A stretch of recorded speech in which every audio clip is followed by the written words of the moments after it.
Hello, everyone. Welcome back to Through Black and White Eyes for this transfer news update.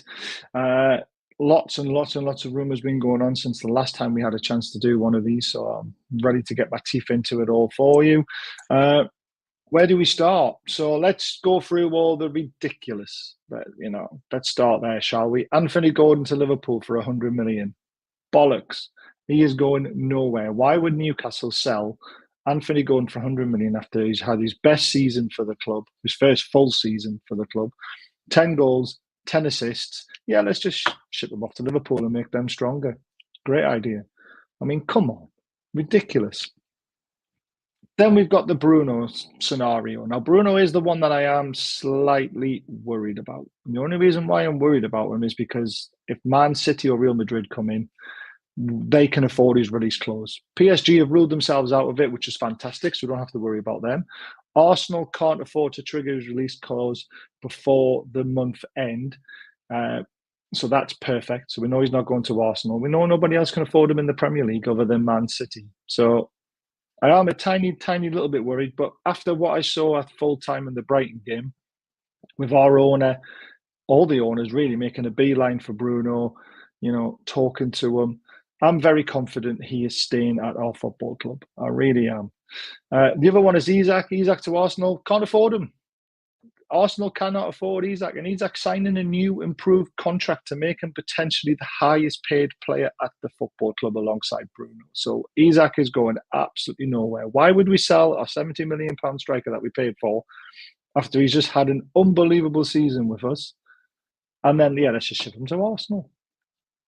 And then Arsenal is saying, oh, yeah, we'll sign him for like 80 million or 10 million more after we've just massively improved him and turned him into a household name.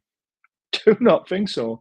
If you want him, you're looking up to the same sort of price as Haaland would be if he actually went for his actual value. You're looking at 120 million, 130 million, even potentially higher. He's only 22. I mean, come on. It's absolutely borderline ridiculous. Other news, great news as well, is that Ryan Fraser has said he wants to leave. Obviously, we've been worried about him and his contract situation. He's on a lot of money. He got shipped out to Southampton in the Championship. He's had a great season for them. They're in the playoffs. Let's hope Southampton win the playoffs and come up, and then Fraser can be sold so Southampton can afford him. You're going to have to take a pay cut if he wants to go there, but it sounds like he's finally willing to leave Newcastle, which is great news for us. Free up some more contract money. That's what we need. So that's all the ridiculous stuff. We've had a few young players sign new contracts, which is amazing. It's all out there on Twitter and in the news. But now on to incoming. So incomings are going to be massively important for us in the summer with the amount of players we're going to lose. I say lose them. We're not really losing them. They're running out of contract. They're not good enough to stay at our football club. Let's face it. I mean, Paul Dummett, Matt Ritchie, they're all at the end of their careers. Isaac Hayden needs to go.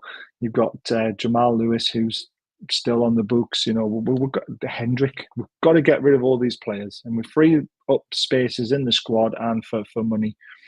And two players that we're really, really very close to signing.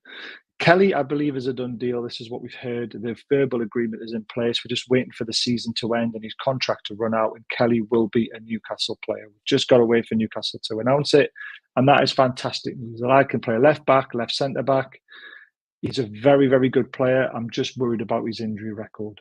But you'll be a great squad player, and that's what we need. You've got Botman there, you've got Dan Burn there, you've got Lewis Hall there. We're literally going to be absolutely fine on the left-hand side of the defence when Kelly signs. The other one is Toussaint from Fulham. Again, another free transfer. This is unbelievable work by the football club. He is favouring Newcastle. We've talked to his representatives twice. It is looking very, very good that he will sign for Newcastle United. Now, Varane's just said that he's leaving Man United at the end of the season, and all of a sudden, Man United are trying to hijack the Toussaint deal. It's like the press just have a field day with stuff like this. The amount of clicks that they get for it, it's crazy. Stop believing it. Toussaint is favouring a Newcastle move. He spoke to Eddie Howe. He likes what Eddie Howe said, how he's going to use him through the next season. Cup games, Premier League games. I mean, Shaw's in his last season, remember, for us. So Toussaint will then become the number one centre-back if he shows he's capable of doing that. And we've still got Trippier and Tino on the right-hand side as well. Our defence is almost sorted.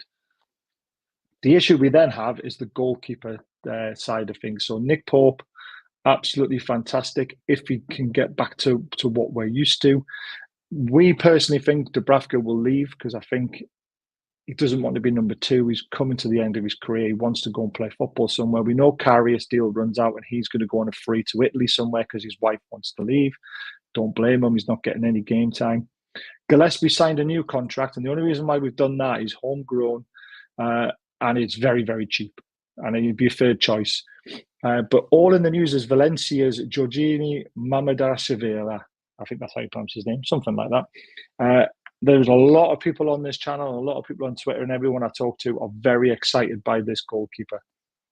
I don't know a lot about him. I've not really been watching the Spanish football, but he must be up there if you are all talking about him. So he is a player that is hot on our radar, and we do need two very, well, you can say world-class goalkeepers. Pope, not world-class, but he's class.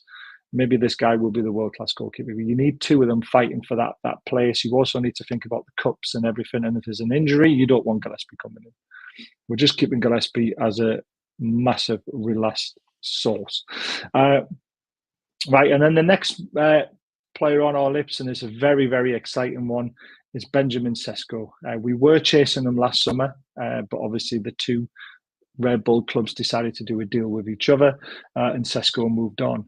Now, there is a very tasty release clause in this man's contract.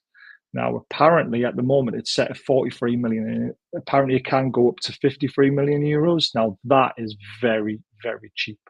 Now, if you want to get a young, up-and-coming striker who is sort of proving it, this is the one to go for, because that release clause is so low. Once he's sold, the release clause goes up to like 80 million or something stupid like that. So Benjamin Sesko is someone we need to strike for this summer. It has to happen if we want him. Now, Callum Wilson, again, comes back, 3 games, scores 2 goals. He's back out injured. Now, do we sell him if we get Sesko? I say yes. If we don't get Sesko and we get another young striker who maybe is not as high profile as him, you might have to keep Wilson and have 3 strikers. So it's hit and miss at the moment on what we should do in that section. The other exciting news is obviously Minter will be coming back to Newcastle. He won't be going straight back out on loan straight away. We will be having a look at the player. Now, I am very excited about Minter, and I know he's only done it in the Dutch league. It's a farmers league and all this sort of stuff, but he's played well in the Champions League. He's scoring goals. He's assisting. He's young. He's raw. He's only 19. This kid could be something special potentially. Now, what's the best thing to do? Potentially loan him back out to final, but have a look at him first in a few pre-season games. Let Eddie Howe see him adapt and work with the players around him, like with Bruno around him, Joe Linton, and Gordon and Barnes and Isaac, and see how well he links up. Now, if he actually proves he can do it, there's a very good chance he could stay with us next season. And it could save us a lot of money on a right winger. I'm not saying we shouldn't go out and spend a lot of money on a right winger, but a striker and a goalkeeper and the defensive situation, as long as that sorts itself out, we may then have enough budget to sort a big right winger out. Why not? Waltz, maybe. Cava. I'm dreaming now. But it's so exciting. This summer is going to be massive. There's going to be loads of crap out there. But enjoy it, because we've never had this for so long. Under Mike Ashley, our summer transfer was Anita. Do you know what I mean? The few odd bits in there, him scrambling in January to try and keep the club afloat by bringing in Musa Sissoko, and just enjoy the fact that Newcastle can be linked to so many fantastic players now. That's what I'm going to enjoy the most. And I will be bringing you more updates. I'm hopefully going to bring you a live show once a week with a few of the decent accounts on Twitter who I trust. So look out for that. But hit the thumbs up, hit the subscribe button if you've enjoyed the video. Don't forget about our amazing sponsors, Diacro, 20% off for everybody who watches the video. Link is in the description. Some of the t-shirts are amazing. And don't forget about our other amazing sponsor, Football Prizes. Tickets are open to the 21st. There's another raffle just been added to the website for Newcastle fans, but there's also lots for other fans as well. Link is in the description. Amazing prizes, so please consider buying some tickets for that. And I will see you, as it is match day today, playing Man United tonight at Old Trafford, 8 o'clock kickoff. I will be live for the watch along. I'm really looking forward to that game, and we've just got to hope Brighton do us a favour and take something from Chelsea and hopefully beat them. But thanks for watching, everyone. I really appreciate your support as always, and drop a comment and we'll have a chat. Goodbye.